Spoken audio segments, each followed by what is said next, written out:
machine field and a ping pong ball, pinball. That's right. We get ping pong We too. need a ping pong. We need one. Or beer pong. Whatever. I'm in.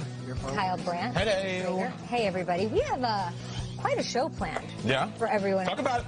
I mean, we'll, of course, talk Veon Bell, who is $6 million not richer this morning after the deadline passed. We are going to talk some fantasy face-off. Christina Aguilera, Britney Spears might make an appearance in the show. I'm in. Okay. And rumor has it, though you're the insider, you can confirm, the Harlem Globetrotters may stop by as well.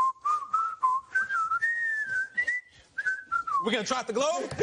Hey. What are you hearing? Empty the notebook. Sources are saying that a red, white, and blue basketball has been seen on the premises. Whoa. And in honor of the Chiefs and Rams electrifying game and those high-powered offenses, we might be doing a little Sweet Georgia Brown on the show today. Hey, now. Yeah, right. The Raiders are going to get the confetti bucket on them? Is that what it is? All right. That's what my sources are reporting. Keep tweeting the show at #GMFB. Let's talk Lev. Time for the lead block. Lev block. Lead block. Lev and let Lev. Since we last sat down here at the old breakfast table, the deadline passed without Mr. Bell signing his franchise tender with his Steelers.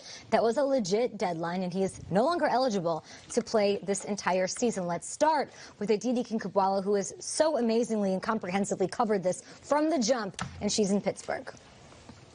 Let's go all the way back to the last time the Steelers were about to face the Jaguars, which was in the playoffs. That week, Veon Bell told a local ESPN reporter that he would not play under this franchise tag, that in fact he would even consider retiring before he would play under that tag. So now, of course, both sides did try to negotiate. But if we look at all the signposts over this past year, this was a standoff between a team that operates differently than any other team in the NFL other than the Packers, and that's in the way the Steelers give guaranteed money. They just don't like to do it. They don't like a cash flow in the first 3 years. And you had a player in Veon Bell, a man in Veon Bell, who wanted a traditional NFL contract. The two sides worked at it. Veon Bell himself said he thought that they were close. He was disappointed it didn't happen, and despite what he said about wanting to come and play this year, despite what he said about being a Steeler, he also did tell us when Earl Thomas was hurt that he had no problem being the bad guy here. So if you go back to January and you go to what he said right there, Veon Bell has clearly said he fancies himself a Curt Flood, a trailblazer, and he ultimately kept his word there.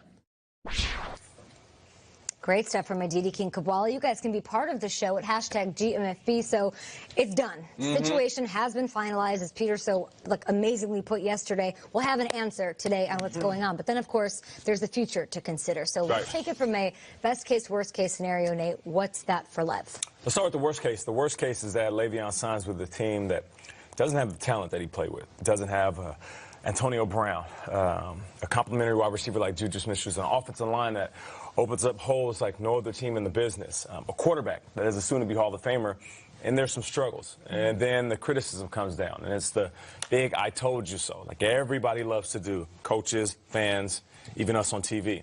The best case scenario is that a team that needs him, he goes there and he balls out and proves to be one of the best running backs in the game. He's one of the top running backs in the league, one of the top receivers in the league. And on top of that, he gets the money that he wants. We're talking $19 million money?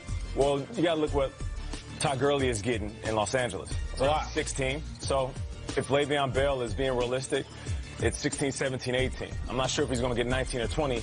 But if all these things fall into place, he's the best running back, plays with a team that can allow him to do what we're seeing right here on the screen, and he gets paid, Veon Bell won.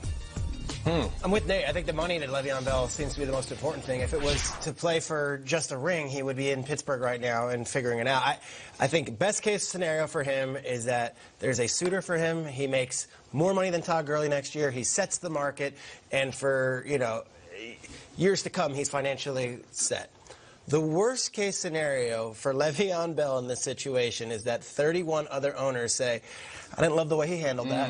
I don't need that on my team. It looks toxic. It seems toxic. Seems like he's selfish. He's been suspended twice for off-the-field stuff. He missed a season. He might not be in shape.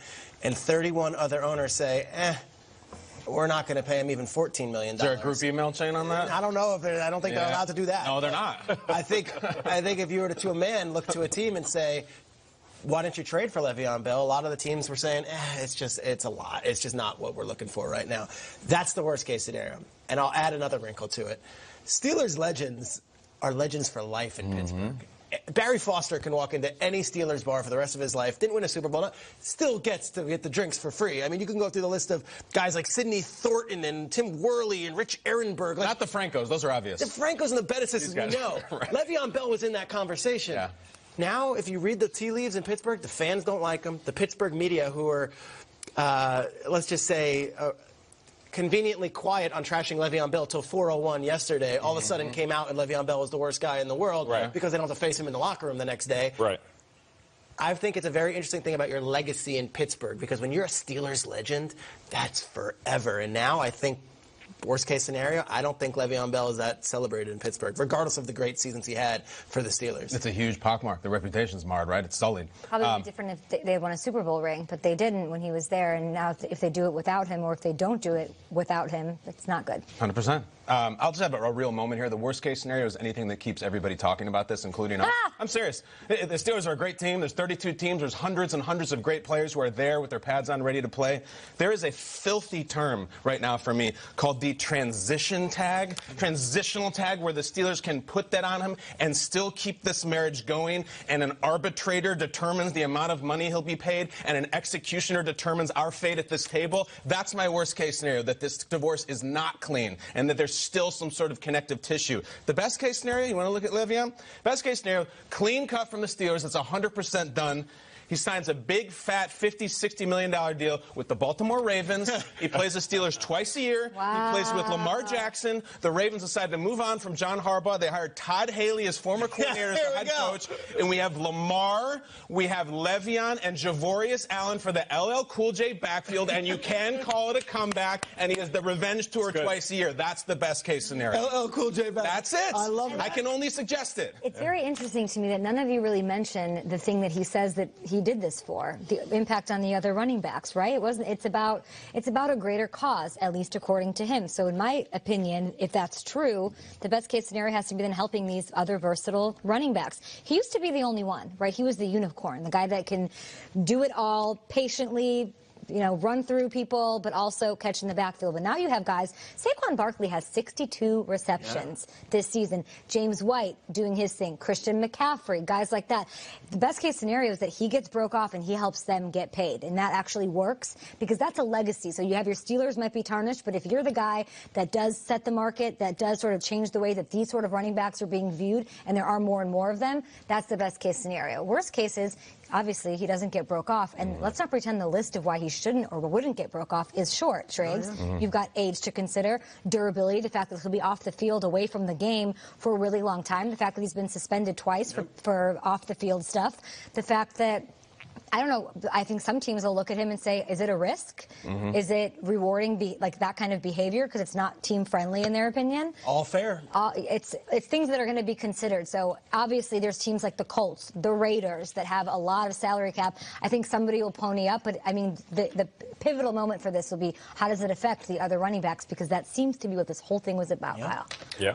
I wonder how the temperature at the table is on this. I have a very healthy skepticism about exactly how altruistic Le'Veon was with this. Le'Veon Bell is the guy who's going to carry the torch, or does he just really want to get paid and ran in the wrong situation? Yeah, but how much does he have to get paid to offset a $14 million loss this year? Like, who's going to, I don't know. He showed up to work yesterday, he got $6 million, and he said, good. That is some probably want to save his legs. Peter, you have a very astute BS detector. You really think Le'Veon was in this for the good of the running backs? I don't know. Dude, no way. No way. Okay, let's move on here from Le'Veon Bell, but we'd love to hear your thoughts, guys, at #GMFB. If you were packing for a trip to Mexico City, we all know that that's, of course, not happening. The Chiefs and the Rams, yeah, you may want to go ahead and change your flights and your hotels. The game's been moved to the LA Coliseum after the NFL deemed conditions at Estadio Azteca unfit for play. We have